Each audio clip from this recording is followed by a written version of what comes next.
Negotiations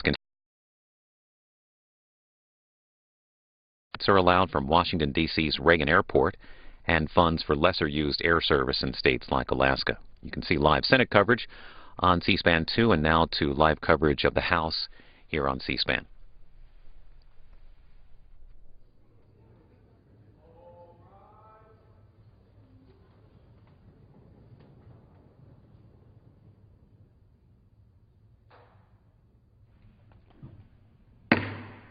The House will be in order. The prayer will be offered by our guest chaplain, Reverend Bill Schuler, Capital Life Church here in Washington, D.C. Let us pray. Heavenly Father, we bow our heads to worship you, for you are an awesome and a personal God. Make us ever mindful of the words engraved over the speaker's chair. In God we trust. We place our trust not in man or in political parties or in our own strength. It is in you we trust. You are the God who founded our nation, the God who gave us liberty, and it is by turning to you that we are blessed. Guide each member of Congress by your hand, protect them, refresh them in body, mind, and spirit. Help them to love their families well, to serve their constituents with excellence, and to strengthen our nation by their decisions. We pray these things in the name of the one who taught us the true priorities of life when he called us to seek first the kingdom of God, and all these things will be added to us. In Jesus' name, amen. The Chair has examined the journal of the last day's proceedings and announces to the House his approval thereof. Pursuant to Clause 1 of Rule 1, the journal stands approved. The Pledge of Allegiance today will be led by the gentleman from Texas, Mr. Poe. Please join me in the pledge. I pledge allegiance to the flag of the United States of America and to the republic for which it stands, one nation, under God, indivisible, with liberty and justice for all. Action, the gentleman from Virginia, Mr. Moran, will be recognized for 1 minute. Thank you, Mr. Speaker. Mr. Speaker, I rise to recognize Reverend Bill Schuler, who delivered this morning's invocation. He is the senior pastor of Capital Life Church in Arlington, Virginia. He and his family moved to the Washington metropolitan area on September 1st, 2001, just days before 9/11. And in response to the tragic events of 9/11, Reverend Schuler launched a prayer center near the Capitol, out of which formed the Capital Life Church. He is the 7th generation in an unbroken line of ministers in the Schuler family. I think it might be interesting for the members to know that Reverend Schuler has preached in 30 nations of the world. He served for 8 years as a university chaplain and dean of spiritual affairs at Oral Roberts University in Tulsa, Oklahoma. Dr. Billy Graham recently expressed his appreciation for the godly heritage that continues through this Schuler family. In fact, Dr. Graham's biographer said that Bill's father, evangelist Jack Schuler, was at least as popular as Billy Graham during the 1940s and 1950s. And in fact, Bill's grandfather, I should call him Reverend Schuler, Robert Schuler, was the first of the great radio preachers. He was called Fighting Bob Schuler. He pastored the famous Trinity Methodist Church in the heart of Los Angeles, California. He is joined today by a number of congregants, as well as his 3 lovely daughters and beautiful wife. We thank Reverend Schuler for gracing this House with our invocation today. Thank you, Mr. Speaker. Thank you. The Chair will entertain up to 5 further requests for 1-minute speeches on each side of the aisle. For what purpose the gentleman from Texas rise? Request permission to address the House for 1 minute. Without objection. Mr. Speaker, David Hartley, Leslie Enriquez, Arthur Delfs, Nancy Davis, Carlos Mario Gonzalez Bermudez, Juan Echerva, and now ICE agent Jaime Zapata. These are all American victims of the border war, the Third Front, all murdered in Mexico. Yesterday, ICE agent Jaime Zapata was ambushed and murdered, and another agent was wounded when they were gunned down at a fake checkpoint between Mexico City and Monterrey. None of the assassins or perpetrators of any of these homicides have ever been captured. I suspect, based upon Mexico's lax enforcement of the rule of law, no one will ever be held accountable. Agent Zapata's murder will be news for a few days, then the country will move on to other matters. But the border war continues against the vicious drug cartels. In time, we acknowledge that this war is not going away. The drug bandits have operational control of portions of the southern border. Drugs and people are smuggled north, money and guns are smuggled south. We should help our neighbors restore the rule of law in Mexico and hold the lawless accountable for murdering Mexicans and Americans. Otherwise, there will be more murders like the one against Agent Zapata, and that's just the way it is. I yield back. The gentleman's time has expired. For what purpose? The gentleman from California rise. The gentleman is recognized without objection. Thank you, Mr. Speaker. I rise today to honor a truly great American, Major General Roger Bradigan. He's a 33-year Army veteran who has earned the Defense Distinguished Service Medal, the Legion of Merit, and the Bronze Star. Following his military service, Roger Bradigan joined the California Department of Veterans Affairs and was appointed its secretary in 2009. Under his leadership, the department implemented California's Operation Welcome Home, a groundbreaking program that matches the veterans with the services and assistance they've earned and need. General Bradigan, who recently retired from California Department of Veterans Affairs, envisions Operation Welcome Home expanding nationwide so that all veterans may benefit from this important and effective program. Throughout both his military service and civilian career, General Bradigan proved himself to be an exemplary leader. I ask my colleagues to join me in honoring Major General Roger Bradigan for his tireless service to our veterans, to the state of California, and to our great nation. I yield back. The gentleman's time has expired. For what purpose does the gentleman from South Carolina rise? Mr. Speaker, I ask permission to address the House for 1 minute with my extend my remarks. Without objection. Mr. Speaker, on Monday, the proposed budget for next year was released by the current administration. This budget fails to address the issue of Washington's 4-year spending excess. The proposed budget raises will not work. They will not provide a path to fundamental reform. The proposed budget destroys jobs while adding $13 trillion to the national debt. Bill Miller of the U.S. Chamber of Commerce reports that the budget leads to $175 billion in new tax increases. It cripples job creations by spending too much, taxing too much, and borrowing too much. Excessive borrowing by the government competes unfairly with small businesses. I support fundamental cuts that will promote private sector job creation. We cannot expect to borrow the way to prosperity. House Republicans are committed to combining sound policy with practical solutions to create jobs. We need to cut spending, reduce borrowing, keep taxes low, and provide the necessary tools to jumpstart job creation. In conclusion, God bless our troops, and we will never forget September 11th and the global war on terrorism. The gentleman's time has expired. For what purpose does the gentleman from California rise? Without objection, the gentleman is recognized. President Obama understands that it's a very difficult time for the American people. Our economy is improving, but unemployment remains around 9% across the nation, and it is close to 14% in California in the Inland Empire. Right now, we should be working on a plan that creates jobs, and I state to create jobs, and makes intelligent cuts to the budget. But instead, the Republicans have introduced a spending bill that will undermine the future of the American children. The Republican CR is another attempt to play politics with the well-being of every American. 200,000 children will be kicked out of their Head Start while Republicans still live in their offices.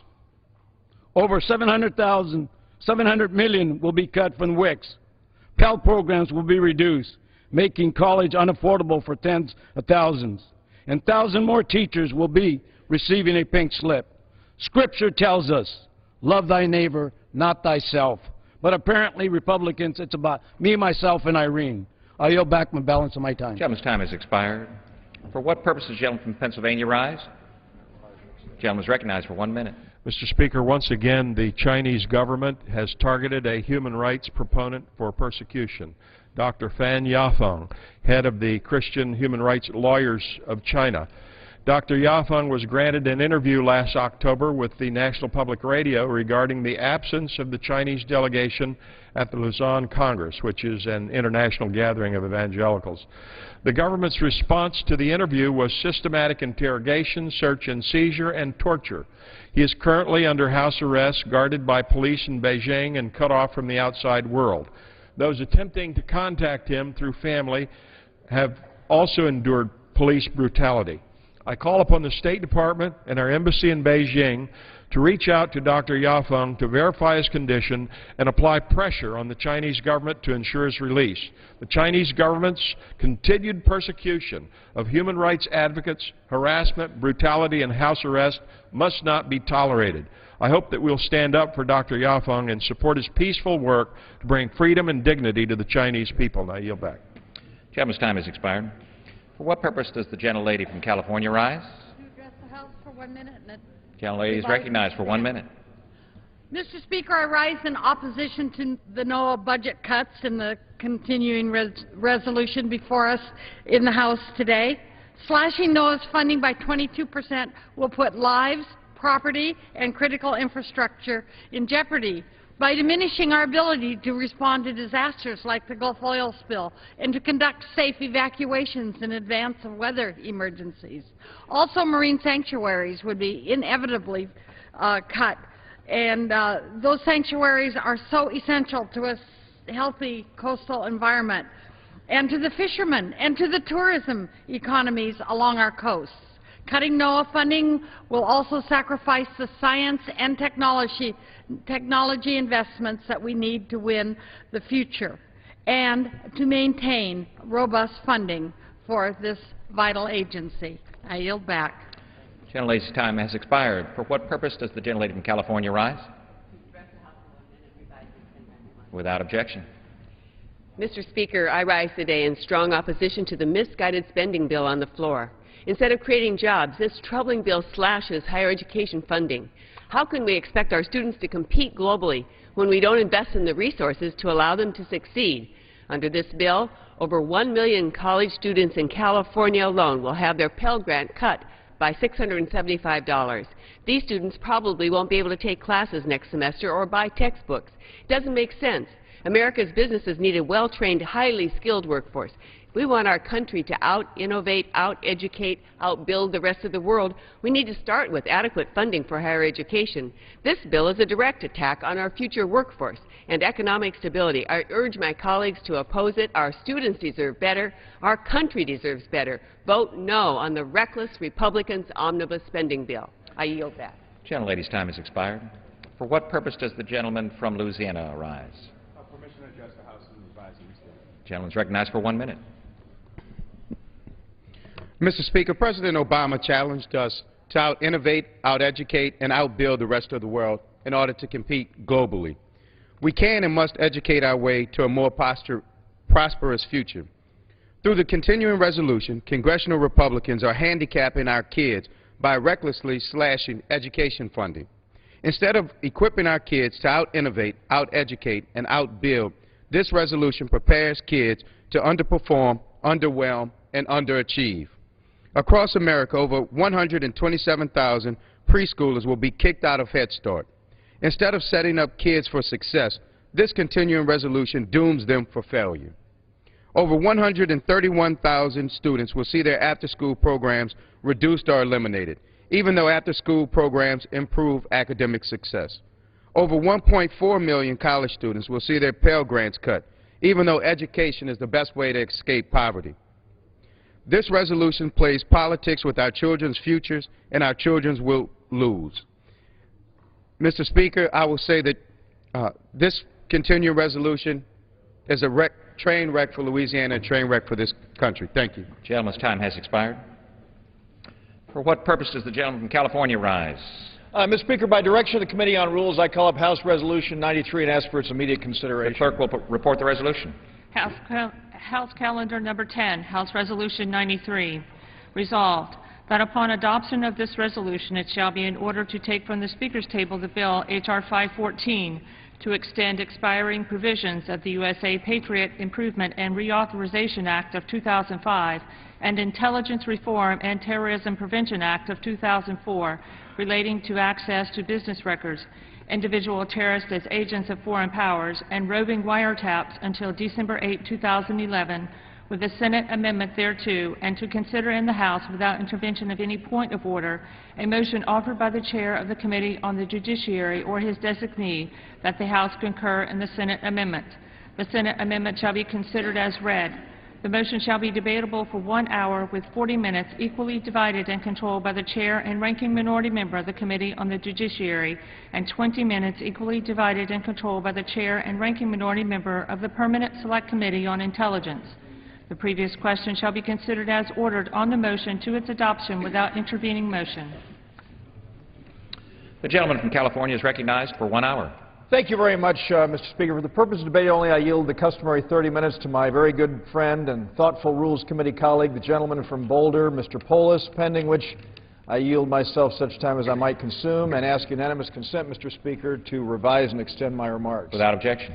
Speaker, as we all know, by a vote of 274 to 144, the House passed a temporary 10-month extension to the Patriot Act of 3 provisions that are scheduled to expire within one legislative day from now. One legislative day from now. We all know that we're going to be going into a district work period beginning tomorrow afternoon. So we have one legislative day left to deal with this issue, and yesterday, by a vote of, what was it, 86 to 12, our colleagues in the Senate chose to take the 10-month extension that we had and turn that into a 90-day extension.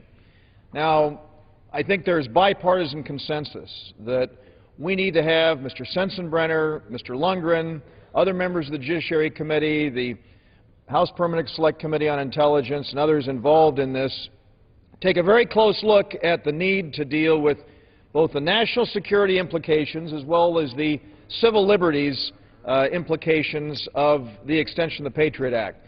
I just had a meeting with Mr. Sensenbrenner in which we were talking about the fact that when we first put the Patriot Act into effect, he and I were together in saying there needed to be sunset provisions because we didn't want to legislate through the prism of September 11th without ensuring that this House and the other body would expend the time and energy and effort in looking at all of the ramifications of the Patriot Act, because it was unprecedented. But I believe that as we look at where we are today, the Patriot Act has been a very, very important tool in ensuring that we have not seen what so many people expected would happen after September 11th, and that is repeated attacks on our country. We have had attempts. We all know that. But we all thank God that we have been able to successfully prevent those attempts to attack us from coming to fruition. And I believe, Mr. Speaker, that the existence of the Patriot Act has played a role in that. Having said that, I am a self-described small L libertarian Republican. I believe in recognizing the civil liberties of every American, and I think that that's a priority that does need to be addressed. And I also recognize that sacrifices have to be made when you're dealing with the kinds of threats that we face. And so striking that balance is not an easy thing to do. And Mr. Sensenbrenner and Lundgren and others, Mr. Smith, the chairman of the Judiciary Committee, I believe are going to, in the next 90 days, do a lot of work in ensuring that the concerns that have been put before us are addressed. And so, Mr. Speaker, in ensuring that we don't see the expiration of these very important 3 provisions of the Patriot Act, I'm going to urge my colleagues to support this rule that will allow us to simply accept the language that the Senate has passed with a 90-day extension and move ahead just as expeditiously as possible so that our colleagues will be able to get to work in addressing the concerns that are out there. With that, I reserve the balance of my time. Gentleman from California reserves his time. Gentleman from Colorado. Thank the gentleman. This bill, it's important to talk about what this bill would do and how the Patriot Act really cuts to the heart of what it means to be American, that sensitive balance that we have between protecting what makes it special to be an American, our rights as individuals, our civil liberties, balancing that with the need for national security. I am opposed to the rule in the bill.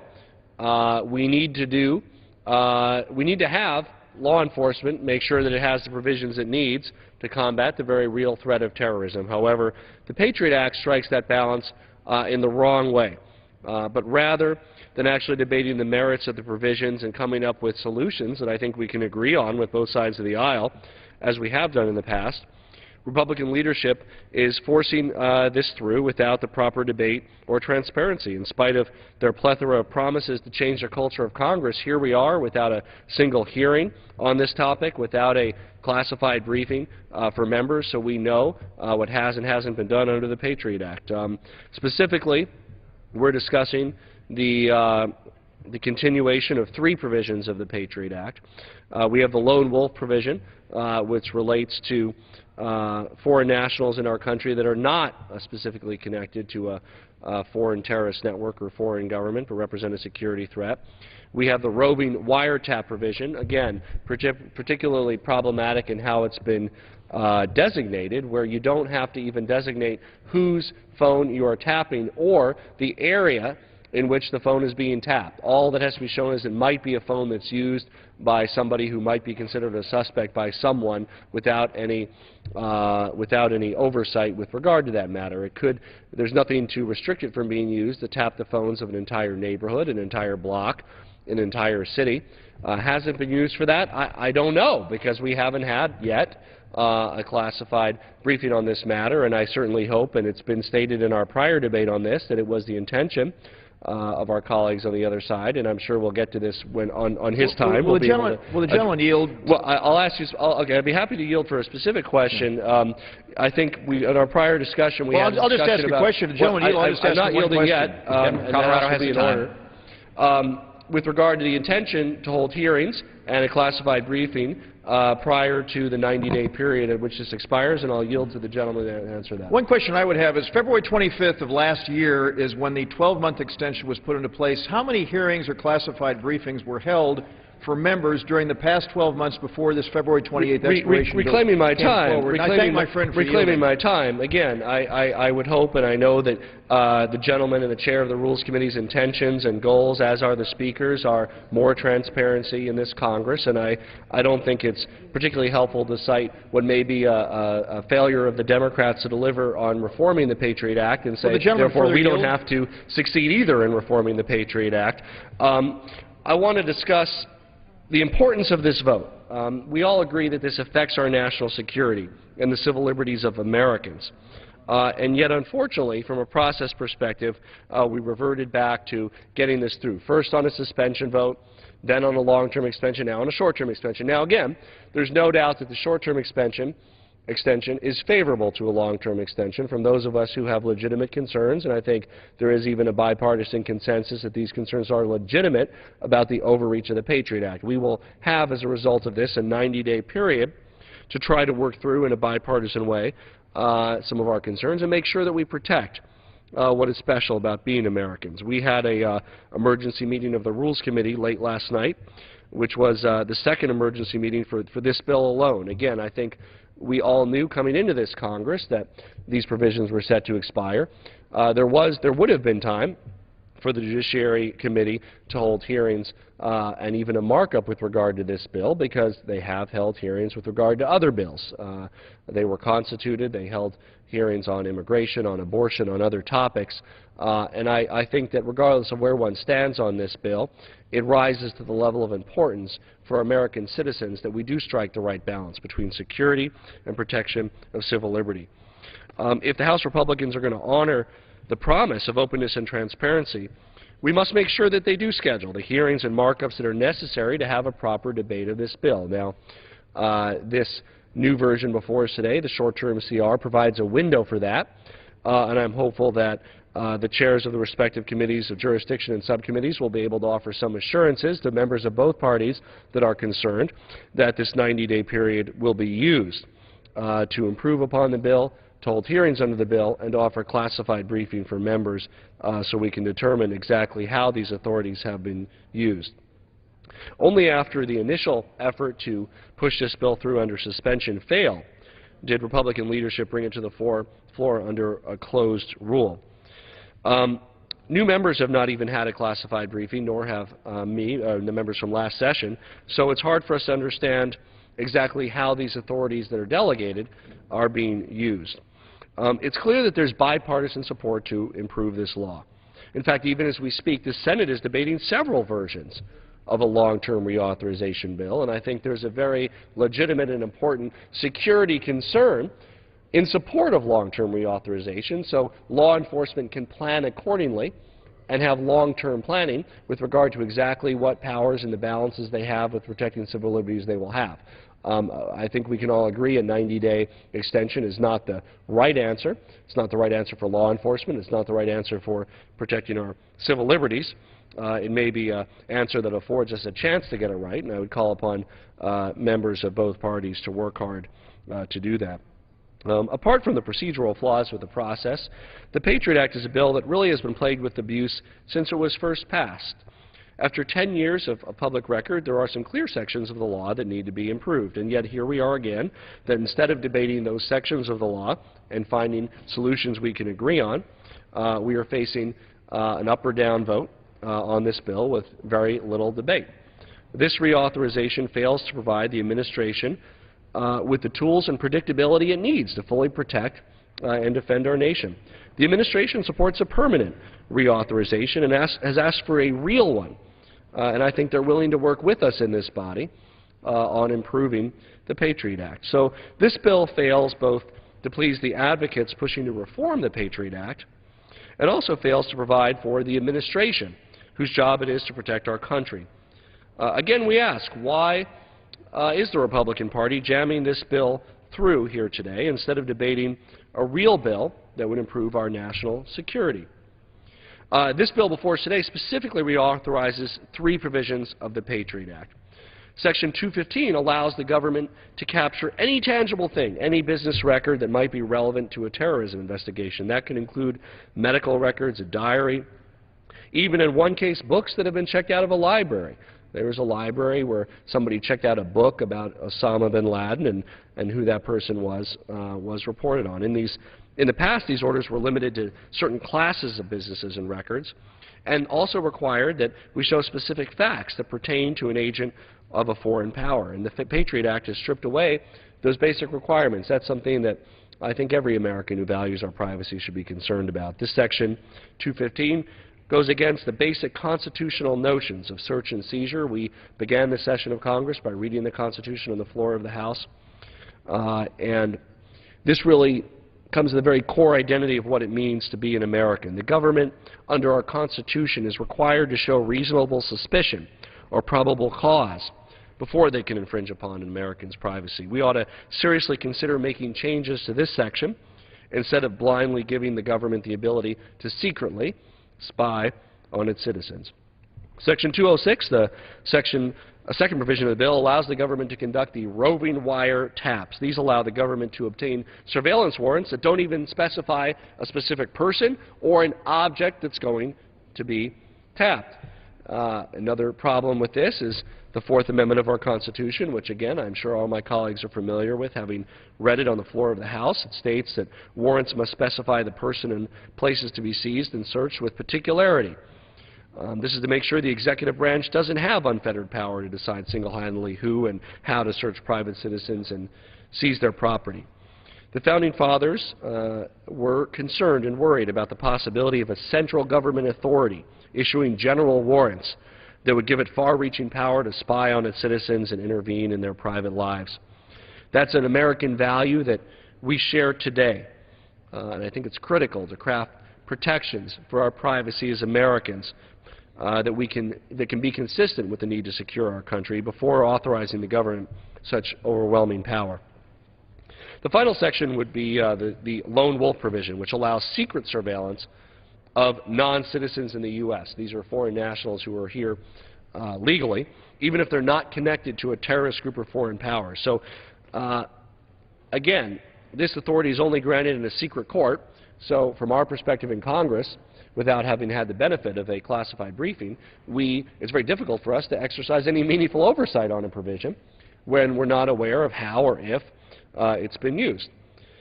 My friends on the other side of the aisle said in numerous debates that they're worried about the growth of government. Yet in spite of the recent rhetoric about how the government is trying to take control over our lives, this bill, their fifth bill under a rule since taking control of the House, actually gives the government the ability to spy on innocent Americans. No wonder so many Republicans joined Democrats in voting against this bill earlier this week, and I encourage my colleagues to continue standing strong for civil liberties. With that, I reserve the balance of my time. The gentleman reserves the balance of his time. Gentleman from California. Speaker, I yield myself 1 minute. I just was talking to our first-rate staff here saying that the last statement that my friend has just made is just plain wrong. This bill does not allow the government to spy on innocent Americans. And I also want to say, Mr. Speaker, before I yield to the distinguished chair of the Crime Subcommittee, that the notion of claiming that, that we could have had full hearings before we dealt with this expiration is preposterous. The Judiciary Committee organized about 2 weeks ago, and the expiration date, the one-year expiration date that was established last February 25th, provided that entire year, and there was not a single hearing. I wasn't being critical of the majority, but what I'm being critical of is to come here and now point the finger at us saying, why haven't hearings and briefings been held on this issue before we deal with an extension? The extension is set to come to pass in one legislative day. We're going to deal with a 90-day extension that's before us that the Senate passed by that 86-12 number, and I think it's very clear that we have to do our work. The person who's going to lead this effort is the former chairman of the Judiciary Committee, my friend from Menominee Falls, Wisconsin, who is ready in the next 90 days to take this measure on with great enthusiasm. I'd like to yield him 3 minutes, Mr. Speaker. The gentleman's recognized for 3 minutes. Well, Mr. Speaker, I thank the gentleman from San Dimas. And I just want to reiterate the point that my friend from California is so wrong. We've heard most of these arguments in the 3 times this bill has been on the floor in the last 9 days. And I want to say again, first of all, the Judiciary Committee under my chairmanship reported out a Patriot Act unanimously in October of 2001. And that ranged from people like Maxine Waters on the left to Bob Barr on the right. We did reform the Patriot Act in 2005 when it came up for renewal last time. And I fulfilled my promise, number 1, to oppose a premature elimination of the sunset, and number 2, to have hearings on each of the then 17 expanded provisions of law enforcement that were sunsetted at that time. And 14 out of the 17 there was no complaint about. Even the American Civil Liberties Union testified in behalf of the fact that there were no abuses whatsoever in those 14. There was concern about the 3 that are in the underlying bill today, and at the insistence of the gentleman from California, Mr. Lundgren, we put a sunset on it. And that expired in 2009. And there have been 2 extensions that were voted on by the then Democrat Congress, but they really didn't get at what the complaints of the gentleman from Colorado, Mr. Polis, have been.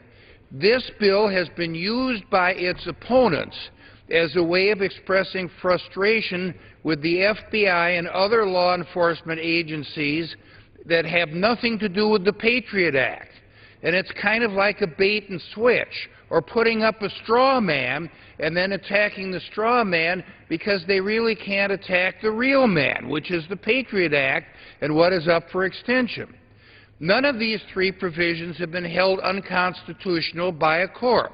There hasn't even been a challenge to the roving wiretaps, and there hasn't been a challenge to the lone wolf provision that is also up for renewal. And when there was a challenge to the Section 215 business records, or for that matter, library records, the reforms that I wrote and which we passed in 2005 corrected them to the extent that those who were filing the constitutional challenge against it withdrew their complaint after we fixed what they were complaining about. Now, the gentleman from Colorado and the other opponents of the Patriot Act are complaining for the sake of complaining.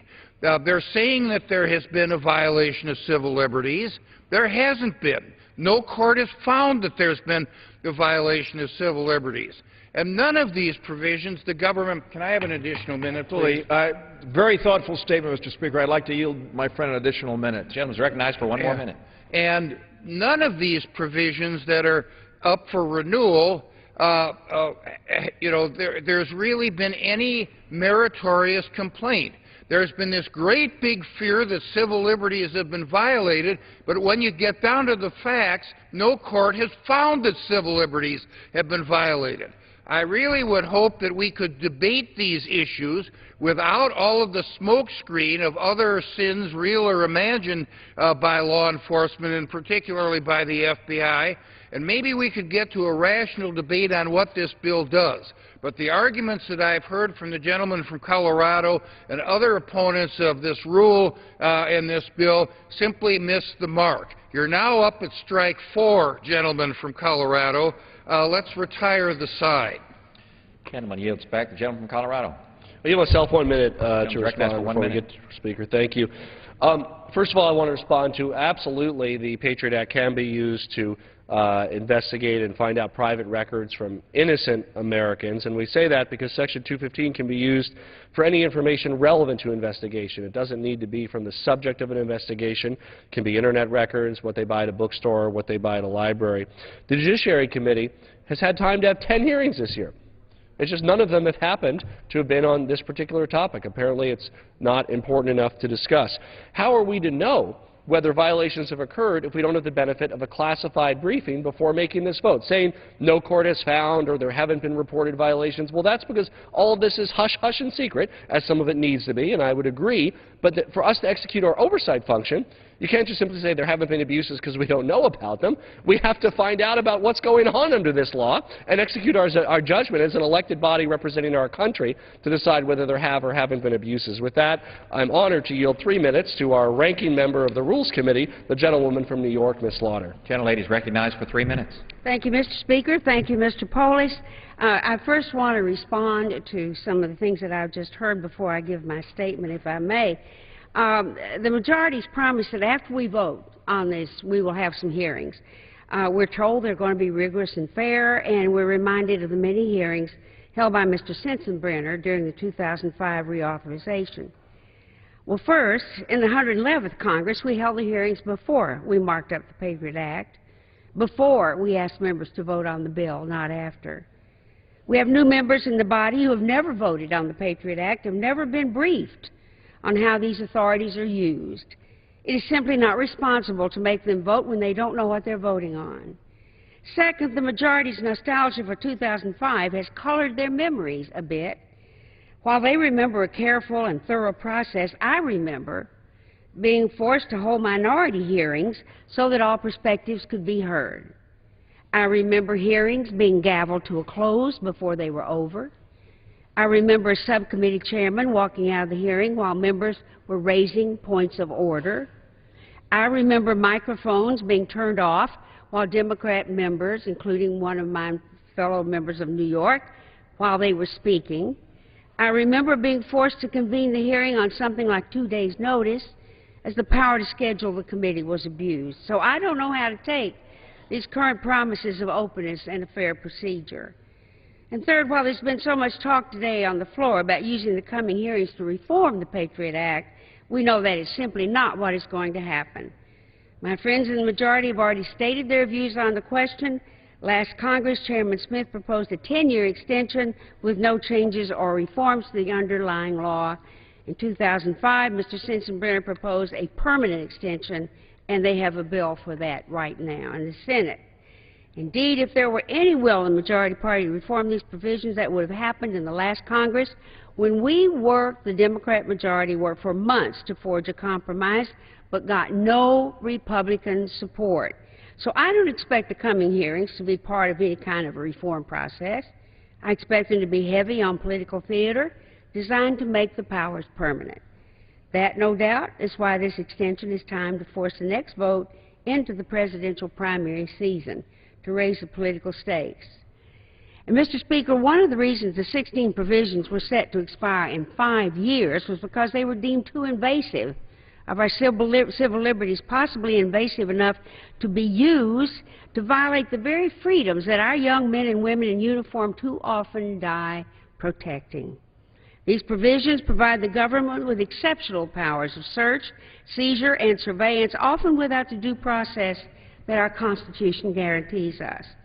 Nearly 10 years later, we continue to reauthorize. May I ask for 2 more minutes? I'm honored to yield the ranking member 2 additional minutes. Gentlelady is recognized for 2 additional minutes. Many of these provisions without a blink of the eye. The idea of these measures was always that they would be temporary. And yet, to see the process under which we deliberate them, it seems they will last forever. Seeking no input or deliberation at any point in this bill's consideration, instead choosing to blindly move forward is a rather sad testament to the majority's view of an open process. Ultimately, this is no way to consider a piece of legislation that has as far-reaching and profound implications for our civil liberties as this does. And yet the majority seeks to simply kick the can down the road, all the while stifling a rigorous debate with which these provisions deserve and need to be scrutinized. We would do well to remember that these provisions were passed into law in the frantic weeks after September 11, 2001, without our understanding of the potential impact and benefit, and that is why we created a sunset review in the first place and why we need a thorough review to keep these incredible powers in place. Make no mistake, they are incredible powers. We're not patching a run-of-the-mill program here. These are powers that will allow the government to continue to access business records, conduct roving wiretaps, and monitor American citizens. The intrusive nature of these provisions that the majority seeks to whisk through would leave our founding fathers aghast at the willful erosion of the civil liberties that they enshrined for us. Our swearing into office is an oath to protect and defend the Constitution. However, many members of the House voted against the Constitution when this came on the floor last week. This process, lacking a serious review of far-reaching and invasive provisions, does not live up to that standard.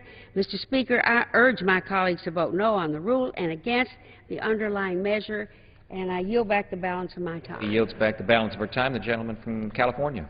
Speaker, at this time, to respond to some of the comments that we've heard, I'm happy to yield 3 minutes to my hardworking colleague from Gold River, California, Mr. Lundgren. The gentleman is recognized for 3 minutes. I thank the gentleman for yielding. Mr. Speaker, I don't know whether we're in an episode of Alice in Wonderland here or not. Just because you say something is true doesn't make it true. The gentlelady just spoke a moment ago and said we need to look at this. We need to scrub this, and yet she is asking her colleagues to vote against the rule to not even allow this to be brought up. What is the conclusion of that? What's the intimation of that? That we should allow these provisions to expire. Not that we would have time to look at it, but they would expire on the 20th, one legislative day left. These are 3 major provisions in our effort to fight against terror. These are the provisions that initially were put under a sunset by the gentleman from Wisconsin when he was chairman of the committee, and then later on when we reviewed, and reformed provisions of this, I authored, brought forward the extension with the sunsets on these 3 provisions. So I find it interesting to have my friends on the other side of the aisle tell us what we were doing and tell us now that there has been a proven unconstitutionality or unconstitutional basis for these 3 provisions. Interestingly enough, they refer to the lone wolf provision. That was known when it was first passed as the Schumer-Kyle provision. Schumer-Kyle. Now, some people may not be aware, those are 2 senators, members of the other body. I would say probably extending from the left to the right. Why did they put that in? Because we believed that we were actually burdening ourselves in a way that would not allow us to find out about terrorism before it was actually carried out. The lone wolf provision recognizes that the greatest threat we have today are, as was said by the 2 co-chairs of the 9/11 Commission, less consequential attacks, meaning attacks on a smaller scale than that we saw on 9/11, still meant to do grievous harm to Americans, to cause us to see the loss of life, to do tremendous physical damage to this country. Yet, with smaller cells or even from individuals. Do we have to be reminded of what happened on that Christmas day a couple of years ago? That was a lone wolf. Even though these provisions wouldn't apply because he's an American citizen, Major Hassan was a lone wolf, just to prove the point that we have to be concerned about lone wolves. The other two provisions, and I'd like to talk about those because of the business records and the roving wiretaps, because there's been so much misunderstanding, misstatement. I actually observed a member of the other body this morning on television saying the reason that he voted against these extensions was that under the Constitution he believes that one ought to have a warrant before. Speaker, I'm happy to give my friend an additional minute. Let's recognize for additional minute. That there ought to be a warrant so there's intervention of a third party that is a judicial officer. Well, these two provisions, the business records provision and the roving wiretap provisions, require the government to go to the FISA court to get permission to carry out those elements directed at any individual. And so let's just make sure we know what we're talking about here. We're talking about two provisions that require the government to go before the FISA court to get permission to utilize those provisions in their investigation. And the third part deals with the lone wolf definition. And the lone wolf requirement is needed now more than it was when it first passed because of the difference in the threat to us that has been recognized by our intelligence agencies and by the 9/11 commissioners and, most recently, by Secretary Napolitano. Gentleman yields back. The gentleman from Colorado. Thank you. I'm proud to yield 2 minutes to the gentlewoman from California, Ms. Woolsey. Gentlelady is recognized for 2 minutes. I ask unanimous consent to revise and extend my remarks. Without objection. Mr. Speaker, the new majority in the House has told us that their decisions are guided by two principles. First, loyalty to the Constitution, and second, a belief that the government is too large and too intrusive. Well, here is their chance to act on those principles, because the Patriot Act provisions we are voting on today represent Big Brother at its creepiest and most invasive. They are a clear violation of the Fourth Amendment, the right of the people to be secure in their persons, houses, papers, and effects against unreasonable searches and seizures. No, sir. No, I will not, sir. Mr. Speaker, for close to a decade now, we've been told that our civil liberties must be shredded in the name of a so-called war on terrorism. We've been told that the national security imperatives of the moment are so great and so different than any we face in our history that we must submit to roving wiretaps, that we must empower the government to obtain any tangible thing related to the terrorism investigation. Any tangible thing that gives the government pretty broad discretion to ferret out just about whatever they want. It is an invitation to overreach and abuse. I believe it has stilted freedom more than it has advanced it. There is a real incoherence to an approach that says we have to do violence to our nation's values in order to protect them. Benjamin Franklin's words are just as powerful today as they were more than 200 years ago, when he said, any society that would give up a little liberty to gain a little security will deserve neither and will lose both. I believe we must let these provisions expire, and let's not stop there. Let's move toward a fuller debate about civil liberties and national security, a debate that revises the ultimately repeals the Patriot Act. I yield back. Gentlelady's time has expired. The gentleman Speaker, I yield myself 15 seconds. I was sorry that my friend would not yield to the distinguished chair of the subcommittee. He was simply going to ask her what provisions of the Patriot Act have been determined to be unconstitutional. The answer is not one. And, Mr. Speaker, with that, I'd like to inquire of my friend how many speakers he has remaining on his side. I'm aware of at least 2 speakers. I believe I have 2 speakers remaining. With that, I'll reserve the balance of my Gentleman time. from California reserves. Gentleman from Colorado. Thank you. It's my honor to yield 2 minutes to the gentleman from Ohio, Mr. Kucinich. Gentleman is recognized for 2 minutes.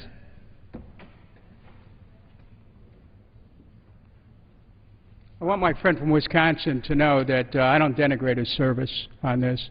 We have a different way of looking at this. I believe the Patriot Act represents the cracked domestic crown jewel of a disastrous global war on terror, which led us to attack Iraq based on lies, invade Afghanistan based on a misreading of history, indulge in occupations which have fueled insurgencies, expand war to Pakistan and other countries, demonstrating a total lack of common sense. So the Patriot Act issues from a pestiferous soil laced with lies and distortions. We've created a national security state which threatens our Constitution and weakens our basic liberties. This is not about whether you're Democrat or Republican, liberal or conservative, but whether we can actually realize that we've been sold a bill of goods, lies about WMDs, questions about the nature of an anthrax attack, which caused us all too willingly to limit our civil liberties.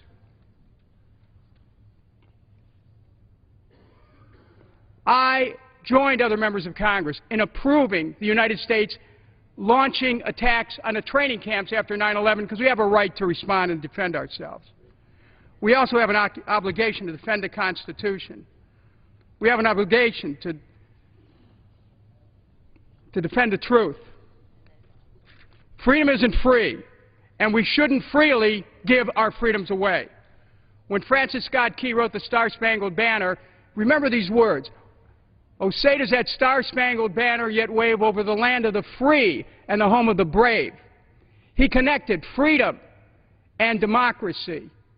We have to be courageous to stand up for this Constitution. I believe my colleagues on the Republican side are courageous Americans. They're good Americans. But I want to say we have to look at the context in which the Patriot Act was passed, and we have to, from that context, challenge the Patriot Act. Gentleman's time has expired. Gentleman from California. Mr. Speaker, I will continue to reserve the balance. Gentleman reserves. Gentleman from Colorado. Thank you. I'm glad to yield 2 minutes to the gentlelady from California, a member of the Judiciary Committee, Ms. Chu. Gentlelady is recognized for 2 minutes. Mr. Chair, I rise today to oppose this rule.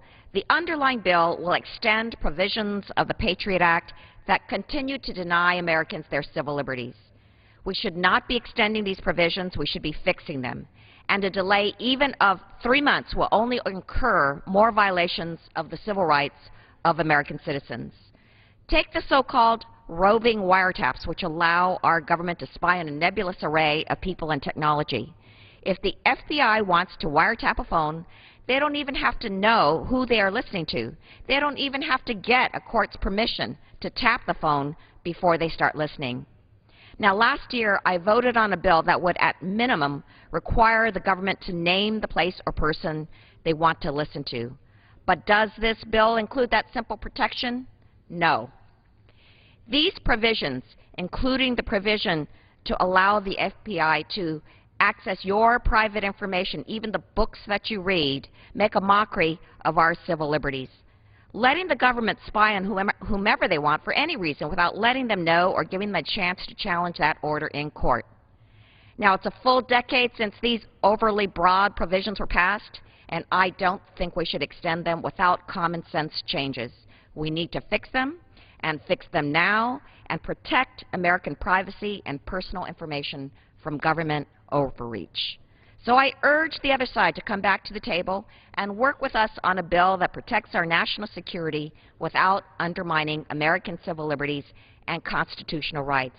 And if they can't find a way to work with us on a bipartisan basis and protect the American people, then all my colleagues should oppose this rule and the underlying bill.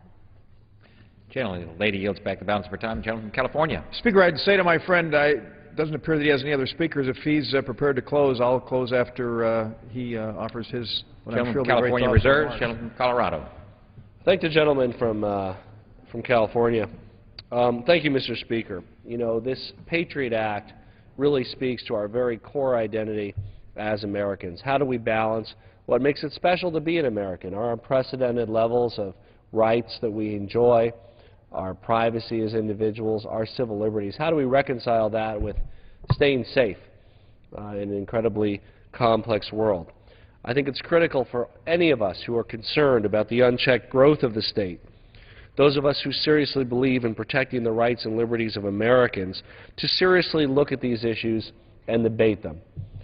And a no vote on the rule and the bill is the first step towards accomplishing that. You know, the House was in session late into the night and likely will be again tonight on a very important topic, cutting spending. I've put several suggestions forward. I appreciate this process as it enabled members to come up with how we're going to cut. There's been a lot of great ideas that have been submitted through amendments. I would submit that this Patriot Act and balancing our civil liberties with our security is as important a topic to what it means to be an American than making cuts in our budget. I voted against the adjournment resolution yesterday, and I think that if we were in session next week and put the time into solving the issues under the Patriot Act that we're putting into making budget cuts, we would be able to come to a consensus that protects our civil liberties and also keeps Americans safe from the threat of terrorism. The majority argues that we must pass this extension now without any process. It's also been alluded to that there were not hearings in the last Congress. There actually were. The Judiciary Committee held 2 hearings on the Patriot Act in 2009. It's been said, oh, there hasn't been time to hold hearings in this Congress because the Judiciary Committee just constituted itself. Well, they found time to hold 10 hearings on items that have not even come to the floor. So surely there would have been time for 1 hearing on an item that everybody knew was going to expire and needed to be dealt with. Those of us who joined Congress in the last session, as well as our new members this session, many of whom are on the other side of the aisle, have not had any classified briefings on how this authority that's been given to the federal government has been used. How can we exercise our meaningful oversight with regard to these 3 provisions of the Patriot Act and the Patriot Act in general if we're not given the benefit of finding out exactly how these broad powers that have been given to the federal government have been used? If this passes today, and I expect it might, it's critical that we take the next 90 days to make sure that Congress can properly execute its oversight upon the next need for renewing the necessary provisions of the Patriot Act. There is a window of time that will afford the Judiciary Committee to do its work in a bipartisan way, to include other members through a classified briefing to find out how and when the powers under the Patriot Act have been used, so that members of this body can make an informed decision about how to move forward in 90 days with protecting our rights as Americans and protecting our security as Americans. The two are not irreconcilable, and we cannot sacrifice what makes it special to be an American in the name of security, or the terrorists have won. I urge a no vote on the rule and the bill, and I yield back the balance of my time. Back the balance of his time. The gentleman from California.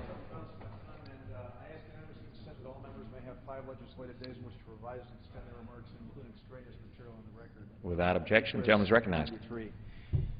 Mr. Speaker, we are where we are. The Senate took our 10-month extension that we passed by a vote of 274 to 144 and decided to offer a 90-day extension, which passed by an 86 to 12 vote. Even before we saw this extension, the gentleman from Menominee Falls, the chairman of the Crime Subcommittee, the former chairman of the Judiciary Committee, has made a commitment that he will proceed very vigorously in the next 90 days to deal with the questions that my friend has raised. And I think that many of the questions that have been raised are valid. That's why it is that we need to have this extension, which is scheduled to expire in 1 legislative day if we take no action, because I think everyone can acknowledge that the Patriot Act has played a role in keeping the United States of America safe. All 3 of my 2 colleagues and I joined from the get-go, saying that there should not have been, they should not have made this measure permanent, because we were legislating through the prism of September 11th at the outset, and we felt very strongly that recognizing the civil liberties of every single American has to continue to be a very, very top priority while we look at what I think are the 5 most important words in the middle of the preamble of the U.S. Constitution, and that is providing for the common defense. I mean, Thomas Jefferson, in his first inaugural address, made it very clear when he said, "A wise and prudent government shall restrain men from injuring one another." And that's why our security has to be of paramount importance, but that doesn't mean that it's done at the expense of civil liberties and the rights of every American. Well, guess what, Mr. Speaker? The gentleman who chairs the Crime Subcommittee is absolutely dedicated to, within the next 90 days, pursuing that as vigorously as possible. I will say that when this extension that we're faced with right now was passed last February 25th, 1 year ago, and any discussion, any hearings, that brought to an end once the extension was put into place. And I will say that any member who wants a classified briefing can request it.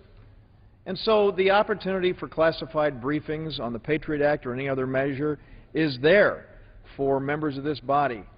And so, Mr. Speaker, it's clear to me we have a 90-day extension that has come back from the Senate. It'll expire in one legislative day. We want Mr. Sensenbrenner to begin working with Mr. Lundgren and others who have spent so much time and energy in dealing with the questions of the lone wolf and roving wiretaps and all that. We need to have that addressed as quickly as possible. And so let's do it. Let's do it now. Let's pass this thing in a bipartisan way and get it done. And with that, I yield back the balance of my time and move the previous question. Without objection, the previous question is ordered. The question is on adoption of the resolution. All those in favor will